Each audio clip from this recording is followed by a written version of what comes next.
आती हूँ आपके पास। होता है। अभी ऐसा मुद्दा हो चुका है प्रधानमंत्री को देखिए, चंद्रमा में जिस जगह पे चंद्रयान उतरा वहां पर उन्होंने नाम शिव शक्ति रख दिया। कितना अंतर है जमीन आसमान का हमारी सोच। कुलदीप कुमार आम आदमी पार्टी के प्रवक्ता भी मेरे साथ जुड़े हुए, मैं आपके पास कुलदीप जी आती हूँ, लेकिन छोटा सा कमेंट कांग्रेस पार्टी के प्रवक्ता से।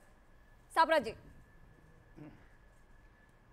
देखिए, इन्होंने कहा कि हिंदी में बता दें, तो मैं बता दूं कि भारतीय राष्ट्रीय विकास समावेशी गठबंधन है हमारा, जो इंडिया है उसका हिंदी अनुवाद आपको बता दूं, नहीं तो आप कहेंगे बताया नहीं।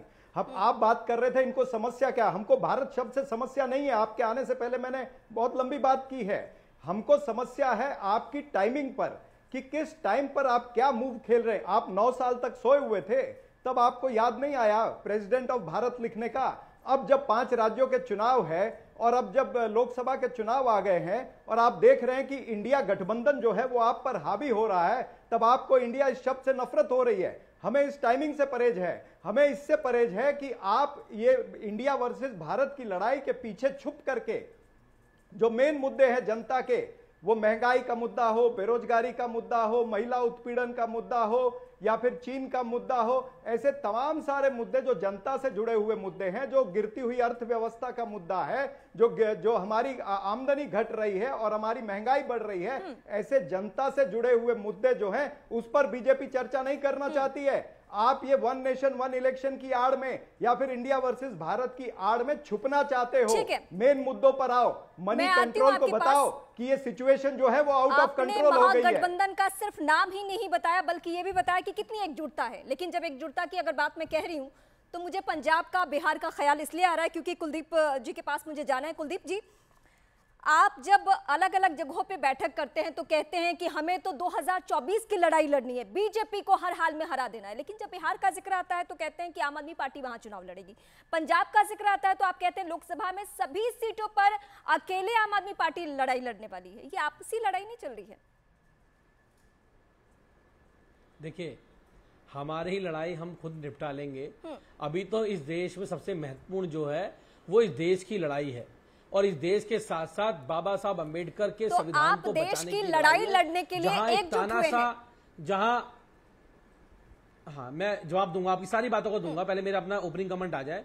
जहां एक तरफ आप बात कर रहे हैं कि हमारी लड़ाई की, हम तो अपनी लड़ाई सिमटा लेंगे, हमें कोई दिक्कत नहीं है, सब सिमट जाएगा। इंडिया आज एकजुट है, एक साथ है, और तभी तो घबराहट है मोदी जी की, तभी तो सेशन भी बुलाया जाता है, फिर 1 नेशन 1 इलेक्शन की बात की जाती है, 1 नेशन 1 एजुकेशन की बात नहीं की जाती है, 1 नेशन 1 हेल्थ की बात नहीं की जाती है, लोगों के रोजगार की बात नहीं की जाती है, महंगाई की बात नहीं की जाती है, 1 नेशन 1 इलेक्शन की बात की जाती है। तो ये डर ही तो है इंडिया अलायंस का। अगर हम लोग एकजुट नहीं होते, एक साथ नहीं होते, तो मोदी जी ने डरते क्या? और आज तो उस तानाशाही का डर इतना ज्यादा बढ़ गया कि आज वो देश के नाम से इंडिया हटाने पे तुल चुके हैं। जो लोग मेक इन इंडिया के नाम पे अपनी सुर्खियां बटोरते थे, जो लोग शाइनिंग इंडिया के नाम पे जिनके प्रधानमंत्री नारा लगाते थे, जो लोग कभी कहते थे make in India, shining India और खेलो इंडिया, जीतो इंडिया, हारो इंडिया, पता नहीं क्या क्या बोलते थे ये लोग, पता नहीं क्या क्या नारे लगाते थे। लेकिन आज जब इंडिया शब्द की बात कर रहे हैं, तो आज भारतीय जनता पार्टी इस मानसिकता का परिचय दे रही है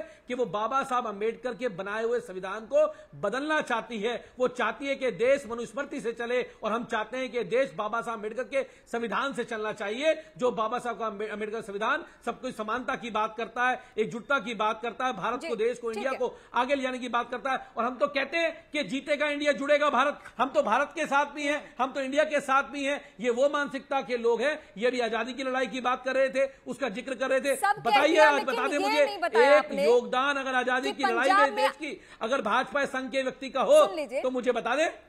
एक व्यक्ति का अगर योगदान हो इस देश की आजादी की लड़ाई के अंदर, ये वही लोग हैं जिन्होंने 52 साल तक आरएसएस के मुख्यालय में तिरंगा नहीं फहराया। ये देशद्रोही लोग हैं। कांग्रेस आपको भ्रष्टाचारी कहती है, इस पे कमेंट।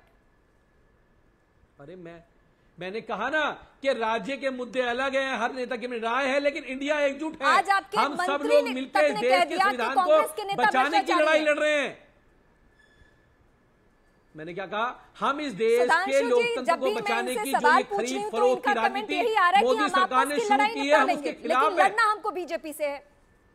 हाँ, नहीं, हम तो निपटा लेंगे, हम आपस की लड़ाई निपटा लेंगे, वो छोड़ दीजिए, है। हम तो सब एकजुट हैं, एक साथ हैं और एक साथ होकर देश के लोकतंत्र को बचाने की लड़ाई लड़ रहे हैं। लेकिन भारतीय जनता पार्टी क्या कर रही है, वो आज बाबा साहब अम्बेडकर के संविधान को बदलना चाहती है। लेकिन मैं कह दूं सुधांशु जी को, बता दीजिएगा मोदी जी को, ऐसी गलती ना कर बैठे गलती से भी। अगर बाबा साहब अम्बेडकर के संविधान से छेड़छाड़ करने की कोशिश करोगे ना, तो 2 अप्रैल का आंदोलन देश में आपने देखा था, बाद में क्या हुआ था तो मैं आपको बता देता हूं। ऐसी गलती मत करिएगा, बाबा साहब अम्बेडकर संविधान को बदलने की। सुधांशु जी को अब सुनते हैं। जी सुधांशु जी।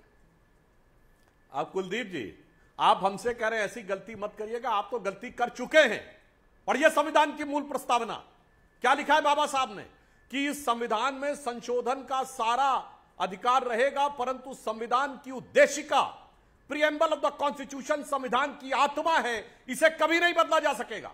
और 42वां संविधान संशोधन 1976 संविधान के प्रीएम्बल में जिसे बाबा साहब ने संविधान की आत्मा कहा था, उसको बदल दिया गया। तो आप उनके साथ बताइए, संविधान की मूल प्रस्तावना बदल चुके हैं, इसलिए हाथ उंगली मत दिखाइए, उंगली अपनी तरफ देखिए। और ये दोनों बातें मैं रिकॉर्ड, देखिए आप बोल रहे थे मैंने डिस्टर्ब नहीं किया, गलत बात है ये। सुन लीजिए कुलदीप जी, सुन लीजिए क्या बात कह रहे हैं आप, नहीं क्या कह रहे हैं आप कुलदीप जी, क्या कह रहे हैं? सेकुलर सोशलिस्ट सब संविधान में नहीं था, बाबा साहब अम्बेडकर के संविधान में नहीं था, बाबा साहब ने इसको रिजेक्ट किया था। नहीं था 239 ये बताइए कौन किसकी बात कर रहे हैं आप? मैं कह रहा हूं संविधान की उद्देशिका को उन्होंने कहा संविधान की आत्मा है। अरे भाई ये क्या तरीका बहस करने का, बीच में बार बार डिस्टर्ब करने लगते हैं। मैं तो शांति से सुन रहा था, जरा जब आप बोल रहे थे उन्होंने इत्मीनान से सुना था। मैंने बिल्कुल साफ साफ कहा, कोई जाके कह ले हमारे संविधान जब बना तो कहा गया संविधान में किसी भी प्रकार का संशोधन करने का अधिकार है, पर बाबा साहब ने कहा था प्रीएम्बल ऑफ द कॉन्स्टिट्यूशन संविधान की आत्मा, इसे नहीं बदला जा सकेगा। और आत्मा बदलने वालों के साथ, आत्मा को छलनी करने वालों के साथ, पूरे लोकतंत्र का गला घोट कर सबको जेल में डालने वालों के साथ, और इतना ही नहीं भारत के हर नागरिक के अधिकार समाप्त करके तब यह संविधान में आत्मा बदली गई। इसलिए वो मत बोलिए कि वो किया था और ये नहीं करेंगे, आप कर चुके। और एकजुटता का मैं जवाब देता हूं, वो पोस्टर निकला था जिसमें राहुल गांधी यूं खड़े थे, केजरीवाल जी का तो फोटो है नहीं था। अच्छा बाकी खड़गे वड़गे जी भी पीछे खड़े थे, गजब था भाई।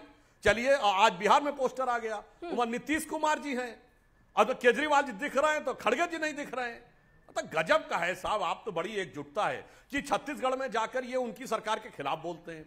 इनकी दिल्ली में बड़ी मजे की बात है, कांग्रेस की नेत्री बोल देती है हम चुनाव लड़ेंगे, तो सौरभ भारद्वाज जी पता नहीं उनके बारे में क्या बोलने लगते हैं। और तो और देखिए कितनी एकजुटता है कि पश्चिम बंगाल में कांग्रेस के नेता प्रतिपक्ष अधीर रंजन चौधरी कहते हैं कि तृणमूल कांग्रेस कार्यकर्ताओं की हत्या करवा रही है। कोर्ट जाते हैं और कहते हैं there is no democracy in Bengal, और फिर कहा जाता नहीं ममता जी की जरूरत है to save the democracy in India. अरे अपने कार्यकर्ताओं के जनाजे पे पाए रख के राजनीति करने वाले लोग, और कह रहे हैं कितनी एकजुटता। अभी मैं देख रहा हूं, गजब की एकजुटता है। अगर आप देखें तो आपके दक्षिण में इतने बड़े सहयोगी स्टालिन क्या कह रहे हैं, हिंदू धर्म का समूल नाश करना है। ठीक है सुधांशु जी, कमलनाथ जी मैं क्या आती हूं, कहते इस बात को और आगे बढ़ाते हैं। अजीज खान कुछ कहना भी चाहते हैं और